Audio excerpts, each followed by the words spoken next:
Hello students. हाँ जी बेटा जी, आपां यूनिट नंबर 3 लाज ऑफ मोशन चैप्टर कर रहे हैं। इस चैप्टर दे अंडर आपां फोर्सिस बारे पढ़िया। अज आपां बेटा जिहड़ा नवा टॉपिक करन जा रहे हैं वो है, अपना टॉपिक दा नाम है इक्विलिब्रियम ऑफ कंकरेंट फोर्सिस। ठीक है, अज आपां ये टॉपिक है जिहड़ा वो स्टार्ट करांगे। ਤਾਂ ਚਲੋ बेटा ਆਪਾਂ देखते हैं कि की हुंदा है कंकरेंट फोर्सिस की हुंदियां। देखो बेटा, कंकरेंट फोर्सिस है जिहड़ियां जदों आपां किसी एक ऑब्जेक्ट दे उपर मान लो कितनियां सारियां फोर्सिस लगदियां, ठीक है, सेम पॉइंट दे उपर कितनियां सारियां फोर्सिस लगदियां, तां आपां उन्हां जिहड़ियां सारियां फोर्सिस नूं जिहड़ा आपां कहने आ कंकरेंट फोर्सिस कहने आ। ठीक है, इक्विलिब्रियम ऑफ कंकरेंट फोर्सिस ਆਪਾਂ ਕੀ ਕਵਾਂਗੇ, if number of forces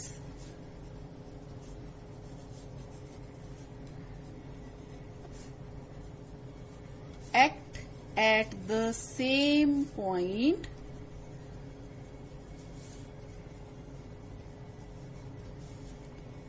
they are called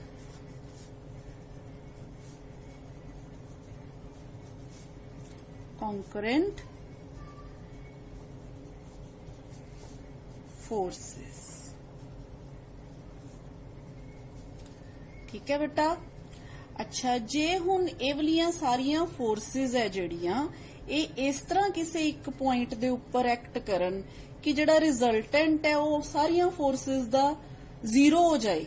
ठीक है, तो आपां की कह दिंदे कि ये जिहड़ियां सारियां फोर्सिस है ये की है, इक्विलिब्रियम है, इन इक्विलिब्रियम है ना।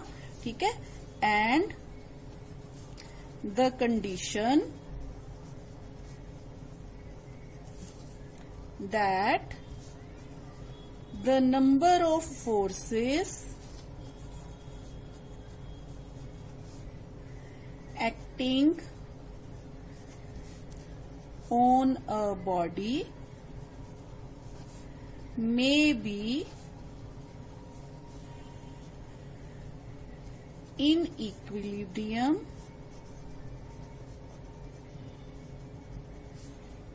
is that these forces should produce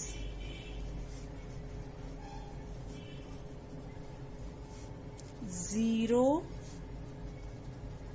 resultant force। हाँ जी बेटा, हुण आपां डायग्राम की मदद नाल देखांगे कि ये किस तरह पॉसिबल हुंदा है। तुहानूं याद होएगा बेटा, आपां जदों triangle law of vector addition कीता सी उहदे च आपां एक जगह कीता सी कि जिहड़े वैक्टर्स है, जे आपां ट्रायंगल दे तीनों जिहड़े साइड्स है आपां सेम ऑर्डर दे विच ले लईए ते उहनां दा रिजल्टेंट की हुंदा है, जीरो हुंदा है। ठीक है, सेम इसे तरह बेटा आपां इत्थे प्रूव करांगे कि किस तरह कंकरेंट फोर्सिस है जिहड़ा उन्हां दा रिजल्टेंट है जिहड़ा वो जीरो हुंदा है। ठीक है, हाँ जी बेटा, देखो मान लो अपने कोल तीन फोर्सिस है, F1, F2 एंड F3। ठीक है, ये सारियां फोर्सिस है जिहड़ियां एक सिंगल पॉइंट ते एक्ट कर रही है। मान लो पॉइंट है अपने कोल O। हुण देखो बेटा, आ जिहड़ियां दो फोर्सिस है F1 एंड F2, जे आपां ये पैरेललोग्राम कंप्लीट कर दिए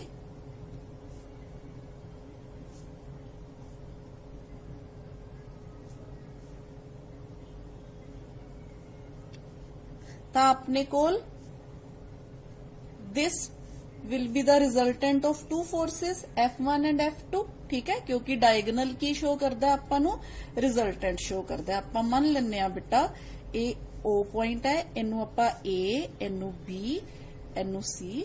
ठीक है, this is D point. Then OD क्या है अपने कोल, OD is the resultant of force F1 and F2। ठीक है, आपां की करदे आ बेटा, आपां कंसीडर कर लैने आ 3 concurrent forces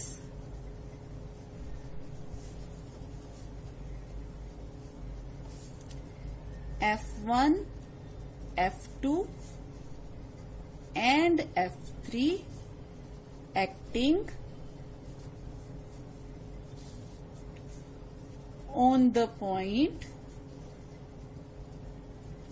O। ठीक है बेटा। हाँ जी बेटा, हुण इस डायग्राम तो आपां नूं की पता चलदा है, here OD of parallelogram OADB gives resultant।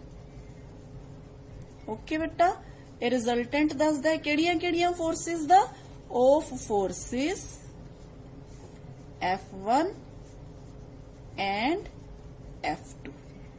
ठीक है, जदों बेटा इन्हें रिजल्टेंट दसता, अपने कोल ओडी ने रिजल्टेंट दसता F1 ते F2 दा, तां अपने कोल आ दोनों फोर्सिस खत्म हो गईयां। ठीक है, आ दोनों फोर्सिस खत्म हो गईयां। हुण जे आ दोनों फोर्सिस खत्म हो गईयां ते अपने कोल किहड़ियां दो फोर्सिस रह गईयां, एक रह गई अपने कोल OD, दूसरी रह गई अपने कोल OC। ठीक है, हाँ जी बेटा। हुण now if F3 is represented by OC,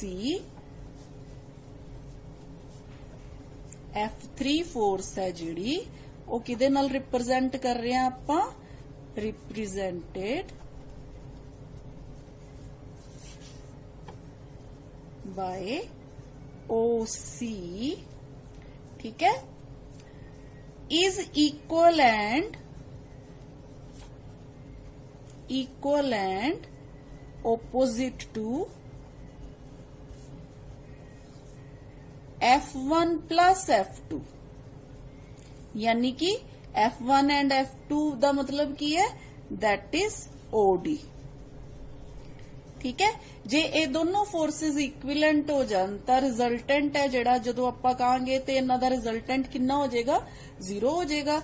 इधर भी उन्नी फोर्स लग रही है, इधर भी उन्नी फोर्स लग रही है, ते पॉइंट O है जिहड़ा वो की रह जाएगा बेटा, वो ना इधर जा पाएगा ना उधर जा पाएगा। इहदा मतलब की है, फोर्सेस है जिहड़ियां वो की है, इन इक्विलिब्रियम है। ठीक है, ये कंडीशन है बेटा अपने कोल। Then resultant of forces, then resultant of forces केड़ियां केड़ियां बेटा, F1 F2 and F3 acting on O will be 0। Clear है बेटा।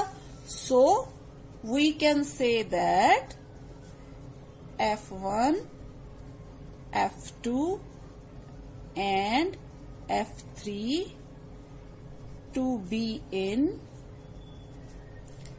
equilibrium।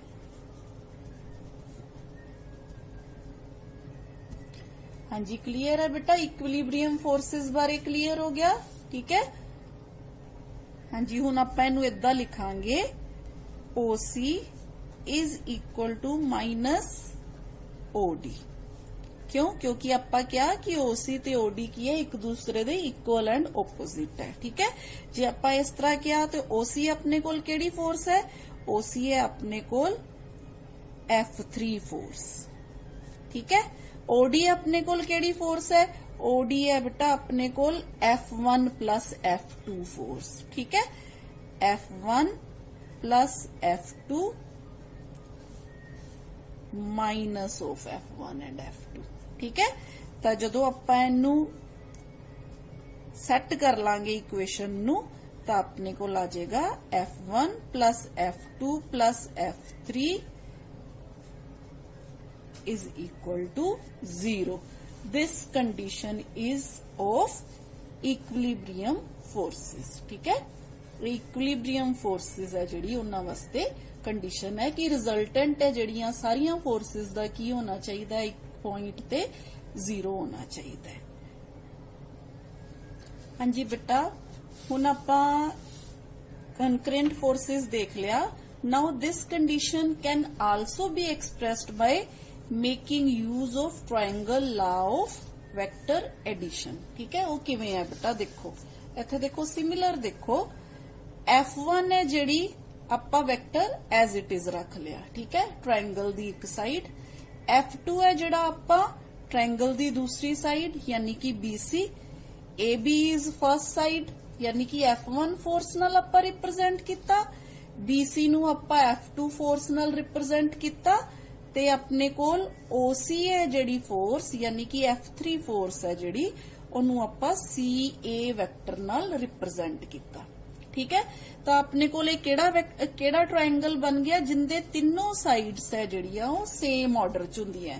तो बेटा याद करो आपां ट्रायंगल ऑफ वैक्टर एडिशन जदों आपां देखिया सी कि जे जिहड़ियां तीनों साइड्स सेम ऑर्डर विच होण ते जिहड़ा रिजल्टेंट हुंदा ट्रायंगल दा की हुंदा है, 0 हुंदा है, ठीक है। तो आपां इत्थे बेटा ये कह सकदे आ AB plus BC plus CA is equal to 0, ठीक है। That is F1 plus F2 plus F3 is equal to 0। तो सेम चीज है बेटा आपां जिहड़ी ट्रायंगल लॉ नाल भी प्रूव कर ली, ठीक है। Resultant of 3 concurrent forces will be 0 hence they all will be in equilibrium, ठीक है।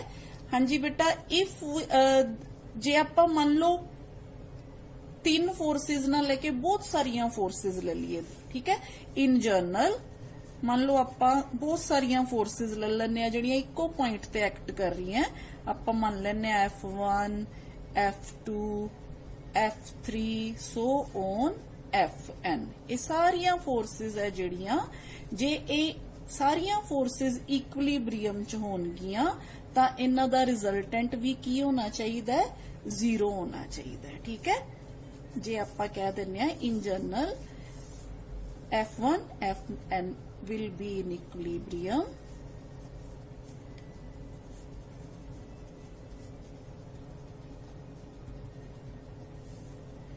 if their resultant is 0, ठीक है। तो फिर बेटा आप लिखांगे किवें, that is F1 plus F2 plus F3 plus so on Fn is equal to 0। ये है जदों 3 तो ज्यादा फोर्सेस है जिहड़ियां लगदियां। बेटा सेम यही चीज नू आपां तुहानू याद होएगा आपां लैमिस थ्योरम कीती सी, आपां उत्थे भी ये चीज है जिहड़ी डिस्कस कीती सी, ठीक है। ते ये हो गया बेटा अपना कंकरेंट फोर्सेस। हाँ जी बेटा, हुण आपां गल करांगे use of free body diagram. हाँ जी बेटा, हुण फ्री बॉडी डायग्राम की है। देखो बेटा कई बारी की हुंदा है, तुसी देखिया होएगा कि कुएं चों पानी निकालन वास्ते जिहड़ी बकेट है उन्होंने एक पुली दी मदद नाल कुएं च जिहड़ा है सुट्टिया जांदा है, ठीक है। फिर उन्होंने जदों फोर्स लगांदे हो तुसी वो बाहर आनी शुरू हो जाती है। इस तरह आपां मान लो आपां छत दे नाल जिहड़े है स्विंग्स लगे हुंदे आ ना, ठीक है, वो नीचे नू उन्हां दा वेट डाउनवर्ड एक्ट कर रहा हुंदा है। आ देखो जिवें हुण मान लो आ एक सिस्टम है, ठीक है। आपां इत्थे की है, इत्थे उपर एक सपोर्ट है, इहदे नाल एक स्ट्रिंग दी मदद नाल बेटा आपां नीचे की है वेट लटकाता। हुण आ वेट नीचे नू डाउनवर्ड एक्ट करदा, देखो आ जिहड़ी स्ट्रिंग है इहदे च खिच पै जांदी है, ठीक है। तां आपां हुण की करदे आ बेटा, ये सारियां फोर्सेस जिहड़ी खिच है यानी कि टेंशन है, स्ट्रिंग दे विच की है टेंशन प्रोड्यूस हो रही है। जे मतलब जे वेट डाउनवर्ड एक्ट करेगा तो टेंशन जरूर प्रोड्यूस होएगी, ठीक है। ऐदा कदी देखिया कि कोई चीज लटक भी रही होवे पर उनदी जिहड़ी रस्सी है वो इस तरह ढिल्ली होए, नहीं ना, ऐदा नहीं ना हुंदा। तां बेटा आपां ये जिहड़ियां फोर्सेस है, जिवें मान लो मास डाउनवर्ड एक्ट कर रहा है, इत्थे स्ट्रिंग ते टेंशन है जिहड़ी वो किवें एक्ट कर रही है, जदों आपां ये सारियां फोर्सेस नू शो करना होवे ना एक बॉडी दे विच, तां आपां उदों की यूज करदे आ, फ्री बॉडी डायग्राम यूज करते हैं, ठीक है।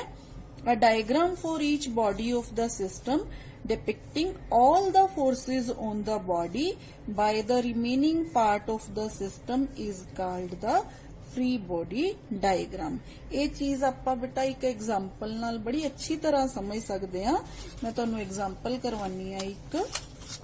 देखो बेटा एग्जाम्पल है अपने कोल, a mass of 6 kg is suspended by a rope of length 2 meter from the ceiling. A force of 50 Newton in the horizontal direction is applied at the midpoint P of the rope. What is the angle the rope makes with the vertical in equilibrium? पहला तो बेटा इनू समझो कि वो कहना की चाह रहा है। वो कह रहा है अपने कोल मान लो आ 6 kg ਦਾ weight है, ठीक है। weight है ਜਿਹੜਾ 6 kg ਦਾ। 2 मीटर लंबी ਜਿਹੜੀ ਆਪਣੇ ਕੋਲ ਰੱਸੀ ਹੈ, ਆਪਾਂ ਉਹਦੇ ਨਾਲ 6 kg weight ਹੈ ਜਿਹੜਾ ਇਸ ਤਰ੍ਹਾਂ ਸਸਪੈਂਡ ਕਰਤਾ, ਠੀਕ ਹੈ ਬੇਟਾ। ਜਦੋਂ ਆਪਾਂ weight ਸਸਪੈਂਡ ਕਰਤਾ ਨਾ, ਆਪਾਂ ਕੀ ਕੀਤਾ, ਇਸ ਪੁਆਇੰਟ ਤੇ ਨਾ ਇਹਨੂੰ ਇਦਾਂ ਖਿੱਚਣਾ ਸ਼ੁਰੂ ਕਰਤਾ, ਠੀਕ ਹੈ। मतलब ਆਪਾਂ फोर्स लगा के इस पॉइंट ते ਇਹਨੂੰ ਕੀ करना शुरू करता, खिंचना शुरू करता। ਹੁਣ देखो ਜਦੋਂ ਆਪਾਂ ਇਹਨੂੰ फोर्स लगावांगे, ਆਪਾਂ फोर्स किधर ਨੂੰ लगाई, ਆਪਾਂ इस डायरेक्शन च फोर्स लगाई, इस डायरेक्शन च फोर्स लगाई। ਜਦੋਂ ਆਪਾਂ इस डायरेक्शन च फोर्स लगाई, आ वर्टिकल ਦੇ ਨਾਲ एक एंगल बन रहा है ना। मान लो फोर्स ज्यादा लगावांगे एंगल भी ज्यादा हो जाएगा, फोर्स घट लगावांगे एंगल भी घट होएगा। तो आपां ਇਹ वाली फोर्स लगान ते एंगल कितना बनता है, आपां ਉਹ है ਜਿਹੜਾ ਉਹ फाइंड आउट करना है, ठीक है। जिवें हुण तुसीं डायग्राम देखो तुहानूं क्लीयर हो जाएगा। हाँ जी बेटा आ अपने कोल सपोर्ट है, ठीक है। आ अपने कोल मान लो अपने कोल वेट है जिहड़ा लटक रहा है, ठीक है। डाउनवर्ड डायरेक्शन च वेट जिहड़ा एक्ट करदा है, कितना वेट है बेटा 6 kg, ठीक है। आपां की क्या सी 6 kg नूं आपां हुण किहदे च कन्वर्ट करना है, न्यूटन च कन्वर्ट करना है। तां 6 kg जे आपां एक्सलरेशन ड्यू टू ग्रेविटी है जिहड़ी जी दी वैल्यू 10 मान लीए, तो 6 × 10 ने कितना हो गया बेटा अपने कोल 60 न्यूटन, ठीक है। इनका मतलब बेटा 60 न्यूटन है जिहड़ा वेट है अपना नीचे है जिहड़ा डाउनवर्ड एक्ट कर रहा है। हुण आ रस्सी है जिहड़ी बेटा एक्चुअली ये रस्सी इस सपोर्ट तो इदां सी, आपां इस पॉइंट दे उपरों की कीता, इधर नूं इहनूं खिंचना शुरू करता, यानी कि जिहड़ी फोर्स नाल खिंचिया वो फोर्स है अपने कोल 50 न्यूटन फोर्स है। तो देखो आ एक एंगल बन गया, ठीक है। हुण आपां बेटा जिन्नी आ फोर्स वधावांगे उन्नी ही रस्सी टेढ़ी भी होएगी ना, ते फोर्स नाल एंगल भी चेंज होएगा। हुण देखो आपां मिड दे विच फोर्स लगाई, यानी कि ऊपर भी 1 मीटर लेंथ है, नीचे भी 1 मीटर लेंथ है, ठीक है। आपां इस पॉइंट नूं मान लिया P है, ठीक। हुण देखो बेटा इत्थे किहड़ियां फोर्सिस है वो एक्ट करदी हैं। एक तो डाउनवर्ड डायरेक्शन च है जिहड़ा वो ब्लॉक दा वेट एक्ट कर रहा है। दूसरा बेटा जदों वेट नीचे नूं एक्ट करेगा ते ओ रस्सी दे विच टेंशन क्रिएट करेगा, ठीक है। इसे तरह इस पॉइंट ते जदों आपां इहनूं खिंचांगे उपर नूं भी खिंच पेगी, इस तरह टेंशन भी क्रिएट होएगी, ठीक है। एक टेंशन इत्थे भी क्रिएट होएगी सपोर्ट दे नाल। आपां मान लेने बेटा ये टेंशन T1 है, ते जिहड़ी इस पॉइंट ते उपर नूं टेंशन जा रही है ना जिहड़ा बेटा इस पॉइंट ते ओनू आपां मान लेने आ T2 है, ठीक है बेटा। हुण देखो आपां इस चीज नूं किवें आपां एक्सप्रैस करन वास्ते फ्री बॉडी डायग्राम अलग अलग पार्ट दी बनाने आ, ठीक है। हुण उन्हें आपां नूं की किया है, आ देखो बेटा होरिजोनटल डायरेक्शन च जदों आपां फोर्स अप्लाई करदे आ, उन्हें क्या है एंगल फाइंड आउट करना है जदों इक्विलिब्रियम च होण, जेड़ी what is the angle the rope makes with the vertical in equilibrium, यानी कि सारियां फोर्सेस है जिहड़ियां वो इक्विलिब्रियम च होण। हुण देखो बेटा इस पॉइंट ते किहड़ियां फोर्सेस लग रही हैं, इत्थे ध्यान नाल देखना बेटा। एक तां बेटा इस पॉइंट ते आ दोनों फोर्सेस इक्विलिब्रियम च जे होणगियां एक दूसरे दे ते इदां लगणगियां। दिस इज T2 टेंशन ते आ इस पार्ट दे विच, ठीक है। इस पार्ट दे विच जिहड़ियां फोर्सेस लग रही हैं वो आ वाली हैं 60 न्यूटन ते T2, ठीक है। हुण जदों इक्विलिब्रियम होएगा ਤਾਂ ਆਪਾਂ ਕੀ ਕਵਾਂਗੇ बेटा, ਇਹ ਦੋਨੋਂ फोर्सेस है ਜਿਹੜੀਆਂ ਉਹ ਕੀ ਹੋਣੀਆਂ ਚਾਹੀਦੀਆਂ, बराबर ਹੋਣੀਆਂ ਚਾਹੀਦੀਆਂ। ठीक है, that is T2 must be equal to 60 newton. Clear है बेटा। अच्छा हुण देखो, हुण आपां एक होर फोर्स लगाई, वो किहड़ी फोर्स लगाई, 50 न्यूटन। हुण एक होर फ्री बॉडी डायग्राम आपां बनावांगे। देखो वो किवें बनावांगे, आ पॉइंट P है, इधर नू फोर्स लग रही है 50 न्यूटन। ध्यान नाल समझना बेटा, this is 60 newton which is equal to T2। आपां हुण इत्थे देखो आपां क्या ना 60 न्यूटन T2 दे बराबर है। ठीक है, यानी कि जिहड़ा 60 न्यूटन फोर्स सी वो इत्थे लग रही है। ठीक है, हुण एक होर फोर्स लग रही है बेटा, आ वाली फोर्स जिहड़ी आ देखो टेंशन, ये किहड़ी डायरेक्शन च जा रही है, इस डायरेक्शन च जा रही है। आ देखो T1। ठीक है, हुण आ देखो आ जिहड़ी फोर्स है ना, ये वर्टिकल दे नाल जिहड़ा एंगल बना रही है बेटा, थीटा है। ठीक है, तो इस फोर्स नू आपां दो कंपोनेंट्स च वंड सकदे हां। एक कंपोनेंट बेटा आ हो गया, this is T1 cos theta. दूसरा कंपोनेंट इधरली साइड ते हो गया which is T1 sin theta. हाँ जी बेटा, समझ आ गई है सिस्टम दी। हुण देखो, हुण ए वाला सिस्टम इक्विलिब्रियम च कदों होएगा, ध्यान नाल समझना बेटा। आ दोनों बराबर होन, आ दोनों बराबर होन। समझ आ गई बेटा, आ दोनों जदों बराबर होन ते आ दोनों जदों बराबर होन, this means T1 cos theta जिहड़ा है वो किदे बराबर होना चाहिए, T2 दे बराबर, जिहड़ा कि आपां नूं पता है 60 न्यूटन दे बराबर है। क्लीयर है बेटा। नेक्स्ट T1 sin थीटा किदे बराबर होना चाहिए अपने कोल, 50 न्यूटन दे बराबर। ठीक है, आ दो इक्वेशंस बन गई बेटा अपने को। ठीक है, हुण आपां एंगल कढना है। जदों एंगल कढना ना बेटा, आपां की करना है, हुण देखो अपने कोल T1 sin थीटा ते T1 cos थीटा, इन्हां दोनों नूं आपां डिवाइड कर दिए, 2 ते 1 नूं डिवाइड कर दिए। ठीक है, कर दिन्ने आ, T1 sin theta divided by T1 cos theta, यानी कि 50 न्यूटन डिवाइडेड बाय 60 न्यूटन, 5/6। ठीक है, हुण अपने कोल ए किदे बराबर आ गया बेटा, ये आ गया अपने कोल T1 नाल T1 कैंसल हो गया, tangent theta is equal to 5/6। Then theta is equal to tangent inverse 5/6। जदों आपां इहनूं देखांगे आंदा अपने कोल बेटा 40 डिग्री। क्लीयर है बेटा, यानी कि जे आपां 50 न्यूटन दी फोर्स लगाने आ ते जिहड़ा वर्टिकल नाल एंगल बन रहा ना थीटा, ये कितना बन रहा, 40 डिग्री बन रहा बेटा। हुण तुसीं आपे सोच के देखो बेटा, जिवें जिवें आपां एंगल वधावांगे या घटावांगे, जिहड़ा अपना फोर्स दी वैल्यू घटावांगे या वधावांगे, अपना एंगल है जिहड़ा उहदे ते भी की पएगा, फर्क पेगा। ठीक है बेटा, ये सी फ्री बॉडी डायग्राम दे नाल जिहड़ी आपां किवें कोई जिहड़ा न्यूमेरिकल है या इक्वेशन है उन्नू आपां की कर सकते हैं, सॉल्व कर सकते हैं। हाँ जी बेटा, क्लीयर हो गया। ठीक है, हाँ जी बेटा, एक और बड़ी इंटरेस्टिंग एग्जांपल है। देखो, the mass of the part of the string below A is small m, find the tension of the string at the lower end and at A. मतलब आ स्ट्रिंग नाल अपने कोल ब्लॉक है एक लटक रहा जिंदा मास कैपिटल M है। हुण आ स्ट्रिंग है जिहड़ी इहनूं आपां ए पॉइंट ते आपां की करता, इहनूं पॉइंट आउट करता। आपां क्या कि इस तो नीचे नीचे जिहड़ा वेट है ना स्ट्रिंग दा, वो स्मॉल m है। ठीक है, तो हुण आपां की करना है, find the tension of the string at the lower end and at A. एक तो आपां लोअर एंड ते टेंशन कैलकुलेट करनी है, एक आपां पॉइंट ए ते टेंशन कैलकुलेट करनी है। ठीक है, तो बेटा आपां पहला की करांगे, to get the tension at the lower end take the block as the system. हाँ जी बेटा, हुण आपां जदों ब्लॉक नूं एज अ सिस्टम लांगे ते इहदे ते किहड़ियां-किहड़ियां फोर्सेस लग रही हैं, द फोर्सेस ऑन इट। ਕਿਹੜੀਆਂ ਕਿਹੜੀਆਂ बेटा, ਇੱਕ ਤਾਂ ਇਸ ਤਰ੍ਹਾਂ ਆਪਾਂ ਲਾਂਗੇ बेटा ਇਸ ਸਿਸਟਮ ਨੂੰ।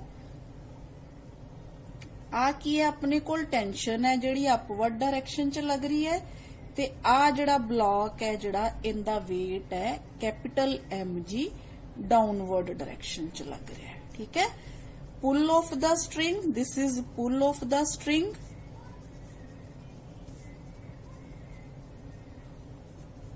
And this is pull of the earth. आपां कह दांगे पुल ऑफ द अर्थ, जेड़ा कि किदे बराबर हुंदा है बेटा, mg दे बराबर। ठीक है, ये किदे च है, डाउनवर्ड डायरेक्शन च है। This is upward, this is downward. ठीक है, हाँ जी, हुन क्योंकि there is no acceleration in the system, acceleration 0 है, as a is equal to 0। ठीक है, forces should add to 0, then forces should add to 0, hence T is equal to mg। ठीक है, ताई जड़ियां फोर्सेस है वो की होंगियां बेटा, 0 होंगियां। इक्विलिब्रियम पोजीशन आ गई ना अपने कोल। ठीक है, हुण आपां सैकेंड पार्ट इंदा की करना है बेटा, हाँ जी बेटा, हुण आपां टेंशन एट ए कैलकुलेट करन वास्ते आ ए पॉइंट है अपने कोल। ठीक है, हुण ध्यान नाल देखो, जदों आपां ए पॉइंट दा अपर पार्ट भी है ते लोअर पार्ट भी है स्ट्रिंग दा, लोअर पार्ट दा मास m दिता होया। ठीक है, तो आपां जदों फ्री बॉडी डायग्राम बनावांगे इदां बनेगी, एक तां tension bye upper part of the string जिहड़ी कि अपवर्ड डायरेक्शन च लग रही है। हुण इहनूं आपां टी डैश नाम दे दांगे क्योंकि आपां टी पहला यूज कर चुके हैं इत्थे। ठीक है, नैक्सट बेटा टेंशन बाय द ब्लॉक, जदों ब्लॉक ओनू नीचे नू खिंचदा रस्सी नू ते उहदे च टेंशन क्रिएट हुंदी है जिहड़ी कि किहदे बराबर है, mg दे बराबर। आ देखो आपां इत्थे प्रूव करता क्योंकि ब्लॉक है जिहड़ा उहदा वेट ते टेंशन दोनों की है, बराबर है। ठीक है, थर्ड जिहड़ा लोअर पार्ट है जिंदा मास m है स्ट्रिंग दा, उहदा भी तां वेट डाउनवर्ड डायरेक्शन च एक्ट करदा ही है ना, तां फिर ये भी की है अपने कोल एक्ट करेगा सिस्टम दे विच डाउनवर्ड डायरेक्शन च। ठीक है, तो फिर बेटा इन इक्विलिब्रियम अपने कोल सिचुएशन की बन जाएगी, इन इक्विलिब्रियम। ठीक है, न्यूटन्स ला जदों आपां यूज करते हैं। ठीक है, इन इक्विलिब्रियम आपां जदों यूज करांगे अपने कोल बन जाएगा T dash is equal to T plus mg। ठीक है, हेंस अपने कोल टी डैश किदे बराबर आ गई बेटा, mg प्लस mg, क्योंकि टी नू आपां mg दे बराबर पहले ही आपां मान लिया होया है। ठीक है, तो अपने कोल टी डैश किदे बराबर आ गई, m plus m into g। ठीक है, जिहड़ी कि आपां कैलकुलेट कर ली, यही आपां कैलकुलेट करनी सी। ठीक है बेटा, मैनू होप है बेटा तुहानू अज जिहड़ा लैक्चर है वो अच्छी तरह समझ आ गया होएगा। नैक्सट आपां अगले लैक्चर च मिलांगे। थैंक यू बेटा।